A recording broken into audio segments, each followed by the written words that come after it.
Olá, bem-vindos a este resumo do sermão de Brett Midor. Hoje, vamos mergulhar em um dos capítulos mais práticos e polêmicos da Bíblia sobre o sustento ministerial em 1 Coríntios 9. Paulo responde à pergunta que ainda divide igrejas hoje. O obreiro que prega o evangelho tem direito de ser sustentado pela igreja? E quando ele deve abrir mão desse direito? Brett divide o capítulo em duas partes claras. Versos 1 a 14 mostram o direito de Paulo de receber pagamento, e versos 15 a 27 mostram o direito de recusar. Ao longo do sermão, Brett compartilha sua própria experiência como pastor, estatísticas recentes sobre esgotamento e aplica tudo à vida da igreja moderna. Prepare o coração, pegue sua Bíblia e vamos entender juntos o que Deus tem a dizer sobre dinheiro, chamado e o avanço do evangelho. Antes de entrarmos no texto, Brett abre o coração. Ele ama ser pastor e nunca pensou em desistir, mas reconhece que o ministério é trabalho árduo. Ele cita a pesquisa Barna. Quase 2 em cada 5 pastores, 38%, consideraram deixar o ministério em tempo integral no último ano, um aumento de 9 pontos desde 2021. Entre os pastores mais jovens, abaixo de 45 anos, o número sobe para 46%. Apenas 1 em 3 é considerado saudável. Por quê? Muitos pastores não foram realmente chamados. O Espírito Santo, a congregação e a liderança atual precisam confirmar o chamado. Outros tentam aplicar estratégias de empresas como Intel ou Microsoft, ou usam psicologia freudiana em vez de teologia bíblica. Alguns ainda correm atrás de ser relevantes, como TED Talks. Brett explica que uma das grandes razões para esse esgotamento é justamente a falta de chamado ou o uso de métodos seculares. Ele avisa: a Bíblia já é relevante. O povo quer ouvir o que Deus diz, não a opinião do pastor. Se você é chamado, o ministério, mesmo difícil, será algo que você ama fazer. Agora, entramos no texto. A igreja de Corinto era problemática. Imoralidade sexual, questões de casamento e brigas sobre legalismo versus liberdade, especialmente sobre comer carne sacrificada a ídolos. No capítulo 9 surge mais uma controvérsia. Paulo deve receber salário como líder da igreja que ele plantou? Alguns diziam: você trabalha de graça fazendo tendas, então não é apóstolo de verdade. Outros simplesmente não queriam pagar. Brett explica que Paulo responde com clareza: sim, ele tem direito ao sustento, mas não, ele abre mão dele por causa da atitude ruim dos coríntios, para não atrapalhar o evangelho. Essa tensão entre direito e renúncia é o coração do capítulo, e continua super relevante para igrejas grandes e pequenas hoje. Brett usa isso para responder críticas modernas contra mega-igrejas, construções e salário pastoral. Vamos ver agora os 5 argumentos de Paulo para o direito de receber pagamento. Paulo começa defendendo seu direito de ser sustentado. Primeiro argumento: seu apostolado. Em 1 Coríntios 9, verso 1 a 2, ele pergunta: não sou um homem livre? Não sou apóstolo? Não vi Jesus, nosso Senhor? Vocês não são fruto do meu trabalho no Senhor? Vocês são o selo do meu apostolado no Senhor. A palavra grega esfrages significa selo de autoridade, como o anel de um rei que carimba cera em um documento oficial. A própria existência da igreja de Corinto era a prova de que Paulo foi enviado por Jesus. Segundo argumento: o trabalho árduo. A igreja era fruto de seu esforço intenso. Brett elogia o ethos de trabalho duro que Paulo demonstrava e que ele mesmo vê na equipe da AT Creek. Paulo e Barnabé também tinham o direito de levar esposa, como Pedro, Cefas e os irmãos do Senhor, e receber sustento para a família. Mas eles abriam mão disso para não pesar na igreja. Continuando, Paulo usa exemplos da vida cotidiana. Paulo continua com o terceiro argumento: a experiência humana comum. Em 1 Coríntios 9, verso 7, ele pergunta: quem vai à guerra pagando do próprio bolso? Quem planta uma vinha e não come do fruto? Quem pastoreia um rebanho e não bebe do leite? Simplesmente, quem trabalha merece ser sustentado. O quarto argumento vem da lei do Antigo Testamento. Ele cita Deuteronômio 25, verso 4. Não amordaçarás o boi que trilha o trigo. Na época, o boi que pisava o grão era tentado a comer. Amordaçá-lo seria cruel.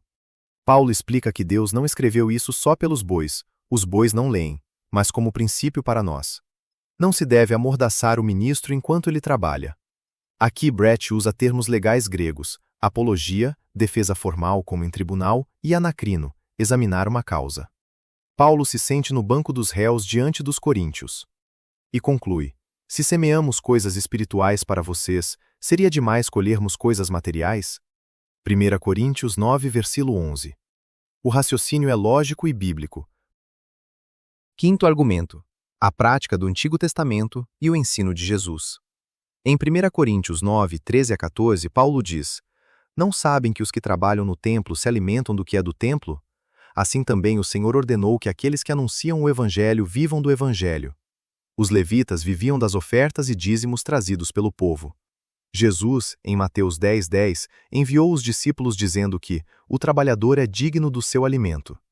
Brett aplica isso de forma prática para as igrejas de hoje. Elas devem pagar seus obreiros de maneira justa, equivalente ao que uma pessoa faria no mercado secular, sem cair no extremo da prosperidade escandalosa, como vemos em alguns pregadores, nem no outro extremo da pobreza intencional, onde o pastor é deixado em necessidade. O equilíbrio bíblico é claro. O obreiro que se dedica ao ministério tem direito de ser sustentado.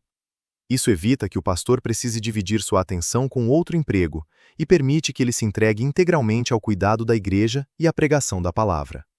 É um princípio sábio e justo que a igreja precisa aplicar com maturidade. Chegamos à segunda metade do capítulo, o direito de Paulo de recusar pagamento. Mesmo tendo todo o direito, ele abre mão dele. Em 1 Coríntios 9,15 ele declara: Eu, porém, não me vali de nenhum desses direitos, antes morrer do que permitir que alguém me tire este motivo de glória. Paulo preferia morrer de fome a dar aos coríntios motivo de crítica. Sua recompensa, a palavra grega mistos, que significa salário ou pagamento devido, era exatamente pregar o evangelho sem cobrar. Verso 18. Brett explica que Paulo fez isso porque a atitude ruim dos coríntios seria um empecilho ao evangelho. Ele não estava exigindo dinheiro, estava disposto a passar necessidade para que a mensagem chegasse pura. Essa escolha revela o coração de Paulo. O evangelho vem em primeiro lugar, acima de qualquer direito pessoal.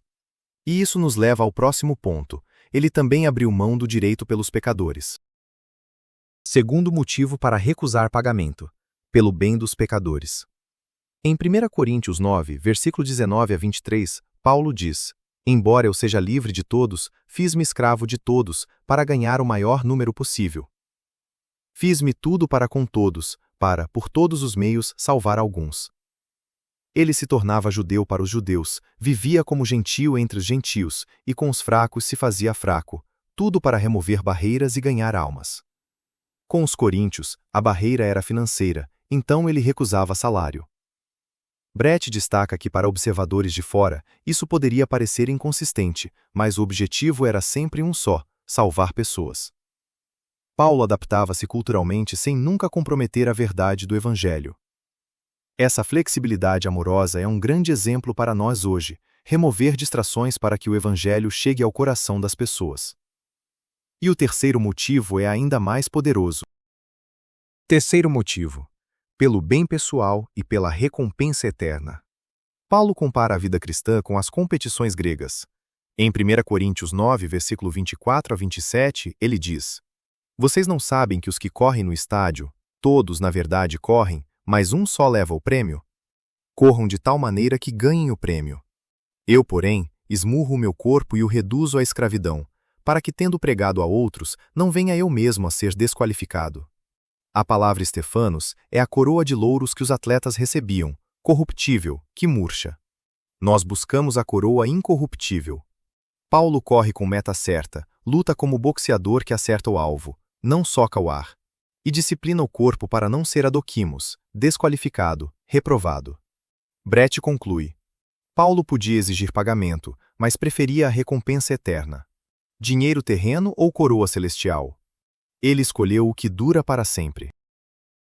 Para encerrar, Brett aplica tudo à vida prática. Na igreja dele, Athey Creek, o conselho de anciãos paga a equipe de forma atraente e justa, usando exatamente esses princípios bíblicos.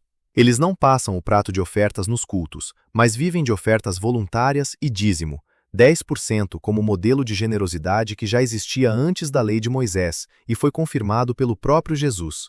Brett testemunha: Nunca me arrependi de dizimar. A igreja financia edifícios, staff, missões e ajuda aos pobres sem desculpas. Resumo final: pastores têm direito de ser sustentados, mas podem abrir mão por amor ao Evangelho. O importante não é o dinheiro, mas o avanço do reino, a salvação de pecadores e a recompensa eterna. Que possamos pensar biblicamente, honrar a Deus com nossos recursos e pregar o Evangelho com a mesma paixão de Paulo. Amém. Se este resumo te abençoou, curta, comente e compartilhe. Nos vemos no próximo estudo.